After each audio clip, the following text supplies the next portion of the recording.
Bonjour à toutes et à tous et bienvenue sur Média TV. Je suis ravie de vous retrouver pour un nouvel entretien de la matinale. Comme chaque matin, on a rendez-vous avec un invité pour évoquer un fait de l'actualité. Penser notre humanité, c'est le thème d'une conférence qui a été organisée il y a quelques jours par l'école HEM de Rabat. Une question qui s'est déclinée autour de plusieurs thématiques. Penser la ville, penser la citoyenneté, penser l'économie, la culture, mais aussi la spiritualité et la religion. Et pour parler de ce sujet, c'est M. Raleb Bencher qui était présent à cette conférence et qui est avec nous ce matin pour parler de ce sujet. Monsieur Bencher, vous êtes islamologue, vous êtes producteur de l'émission Questions d'Islam sur France Culture, vous êtes également président de la conférence mondiale des religions pour la paix, vous devez avoir beaucoup de travail en ce moment, et vous êtes enfin membre du conseil d'administration de la Fondation pour l'Islam de France qui est en cours de construction et on y reviendra tout à l'heure. Merci beaucoup d'avoir accepté notre invitation. Merci à vous de m'avoir invité. Alors, la première question, le thème de votre intervention portait sur penser notre spiritualité. Est-ce que vous pouvez nous donner d'abord une définition de la spiritualité et en quoi elle se distingue pour vous de la religiosité? Alors sincèrement, je ne suis pas sûr qu'il faille donner une définition de la spiritualité. En tout cas, à titre personnel, je pense que lorsque l'homme se connecte, le mot est à la mode de nos jours, avec ce qui le dépasse, avec le mystère, sans fragiliser son esprit. Parce que beaucoup de merveilleux, de surnaturel, d'extraordinaire vient se mêler à des faits de l'histoire et ça aliène les esprits des uns et des autres. En revanche, quand il y a cette humilité de l'homme de vouloir répondre aux sempiternelles questions qui le taraudent, quand il est lassé des vanités du monde, il y a là une sorte d'ouverture vers des forces, des esprits, et on appellera ça spiritualité. J'ai en tête la parole de Romain Rolland quand il a écrit dans une lettre adressée à Freud le 5 décembre 1927, où il parle du sentiment océanique.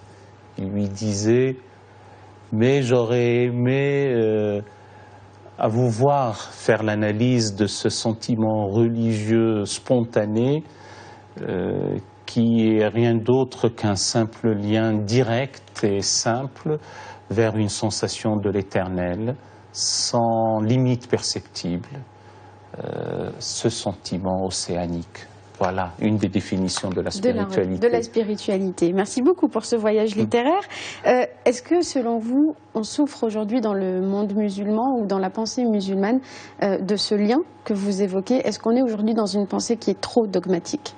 Ah, ma chère Hanan, vous avez raison de poser les choses ainsi, au risque d'être sévère. Et je ne le voudrais pas. À la radicalité méthodologique et à la rigueur académique, il faut de la tendresse pour les êtres.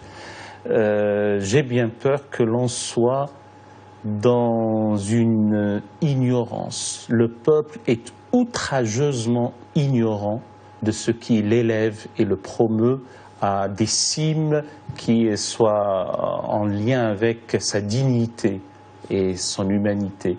On est dans un discours aliénant. Pardonnez-moi le terme, on est dans une religiosité crétinisante, on est dans un dogmatisme qui étouffe et on est aussi dans un ritualisme desséchant. On ne laisse pas la respiration, la fraîcheur. À quoi c'est dû? C'est dû à un défaut de la pensée islamique contemporaine? C'est dû au cadre institutionnel?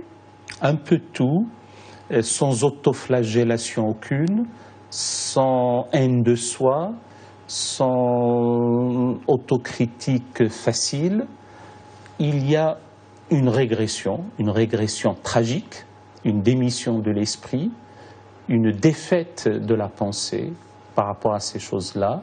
La réflexion théologique est moribonde en contexte islamique, ce sont des choses qu'il faudrait dire.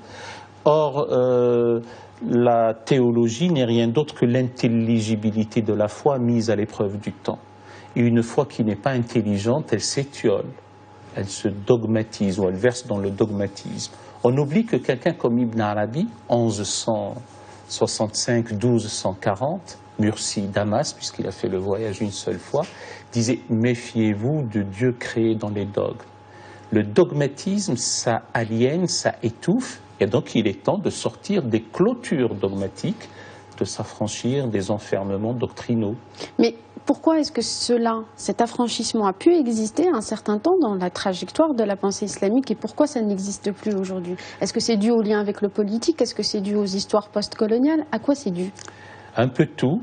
Les pédants diraient il y a une condensation multidimensionnelle et pluricausale. Vous voyez bien le terme, comment il est technique. C'est-à-dire s'il y a du boulot pour déconstruire tout ça. Oui, et alors il n'y avait pas ça quand il y avait, en langue arabe, on aurait dit naza'a, une tendance, une volonté d'aller vers l'humanisme. Il y avait le souci de l'homme, la préoccupation de la dignité humaine. Il y avait l'émergence d'un sujet humain en contexte islamique quand il y avait ça. Et quand on n'allait pas dans le légalisme drastique, au contraire, on a libéré, on s'était libéré de ces chaînes et on a laissé place, le mot a l'air d'être peut-être un peu galvaudé, à l'amour, à la tendresse, à la sollicitude, pardon. Au doute. Et aussi au doute. Le doute, seules les certitudes rendent fou, disait Nietzsche. Et si on est arrivé à ça, c'est parce qu'on n'a pas étudié les maîtres du soupçon. Marx, Nietzsche, Freud, par exemple. Toute la séquence, moment Descartes, moment Freud, est ratée en contexte islamique. Donc, au lieu de se rendre compte qu'on a raté quelque chose et qu'il faut le rattraper, l'ingérer, l'étudier, l'intégrer, le critiquer, le dépasser, eh bien, on se gargarise de belles paroles du genre eh bien, nous, on est dépositaires de la vérité, on a la science infuse depuis 622, sous-entendu depuis l'hégire. Avant l'hégire, c'est l'obscurantisme, et après l'hégire, ce sont les lumières de la foi. Mais rassurez-moi, il y a quand même des éclaireurs, il y a quand même des gens comme Mohamed Harkoun, il y a d'autres auteurs en terrain anglophone qui écrivent, qui publient, qui titillent la pensée critique en islam. Tout n'est pas noir. Non, tout n'est pas noir, et heureusement, et si ça peut vous rassurer nos téléspectateurs, oui, pour deux raisons. D'abord, le fait que nous parlions, en soi, ça ne veut pas dire que tout est noir, c'est en soi une réponse. Deuxièmement, le plus grand voyage commence par un pas.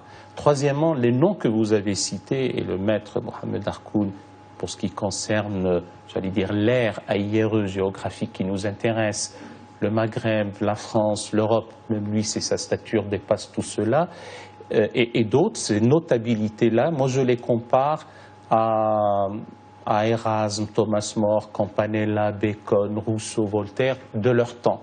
Et donc parce qu'il y a une audace intellectuelle, il y a une hardiesse de la pensée, et puis ils le font aussi par humanisme. On revient au mot, ça me paraît de la plus haute importance. Quand Mohamed Harkoun dit il faut dégeler les glaciations idéologiques, il a raison. Parce qu'il est temps de sortir de la raison religieuse dévote pour laisser place à la raison critique autonome. C'est celle-là qui libère l'homme. Est-ce que le contexte géopolitique, politique, social aujourd'hui, que ce soit dans l'ère arabo-musulmane ou dans l'ère européenne, vous connaissez très bien la France, est-ce que le contexte que l'on connaît de surcroît depuis 2 ans est favorable à cela ? Hanan, non, mais ce n'est pas une raison pour abdiquer. Antoine Blanc de Saint-Bonnet, quelqu'un du 19e siècle, dit « l'homme est le fils de l'adversité ». C'est parce que le contexte n'est pas favorable qu'il faut trouver les ressources en soi. Ce n'est que du dedans qu'une jeune âme probe et intègre puisse aspirer au salut. Donc il faut trouver ses ressources internes. Le contexte n'est pas favorable. En contexte islamique ou arabo-islamique, il y a de la manipulation, de la domestication, de l'idéologisation, de l'instrumentation, instrumentalisation de la religion pour d'autres fins que spirituelles, pour avoir une mainmise sur le peuple. Il y a ce qu'on appelle l'ignorance institutionnalisée.